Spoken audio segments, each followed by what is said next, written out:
আমাদের ব্রেইন একটা slip hormone produce করে যেটাকে বলছে মেলাটোনিন। মেলাটোনিন দিনের আলোতে খুব একটা প্রডিউস হয় না এবং হলেও খুব কম, কিন্তু বেসিকলি এটা সন্ধ্যার দিকে বা অন্ধকার যখন আমাদের প্রকৃতিতে নেমে আসে তখন এটা প্রডিউস হওয়া শুরু হয়। তো আমরা কি করি আসলে সন্ধ্যার পর থেকে ডিভাইসে থাকি, ফোন, ল্যাপটপ সবকিছু আমাদের সামনে থাকে। সো আলোটা এসে যখন চোখে পড়ে, আমাদের বডিতে পড়ে, সিস্টেমের মধ্যে পড়ে, তখন কিন্তু আমাদের ঘুম চলে যায়। সো ঘুম যে আসে না, এটার পেছনে মেইন রিজন হলো আমরা অন্ধকারে বা সন্ধ্যার পর থেকে অনেক বেশি মোবাইলের আলোতে বা অন্যান্য আলোতে থাকি। রুমের আলো কিন্তু একটা ফ্যাক্টর। সো চেষ্টা করবেন সন্ধ্যার পরে এমন কাজ করার যেটা আপনাকে ডিভাইসের সামনে রাখবে না বা আলোর সামনে রাখবে না।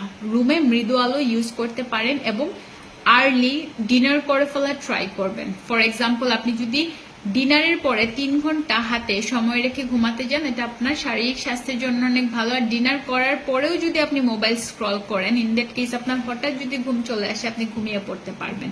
অনেকেই দেখা যায় যে ডিনার না করেই ঘুমিয়ে পড়েন, দেন 2-3 ঘন্টা পরে উঠে বিঞ্জ ইটিং করেন, যা পান সবই খেয়ে ফেলেন। এটাও স্বাস্থ্যের জন্য ক্ষতিকর। আর ঘুম আসার জন্য প্রতিদিন সেম টাইমে ঘুমাতে যেতে হবে এবং সেম টাইমে ঘুম থেকে উঠতে হবে, এবং এটা আপনি যদি 3 থেকে 6 মাস প্র্যাকটিস করেন, এটা আপনার একটা পার্মানেন্ট লাইফস্টাইল হয়ে যাবে। আর ঘুম না হলে শারীরিক এবং মানসিক স্বাস্থ্যের অবনতি হয়।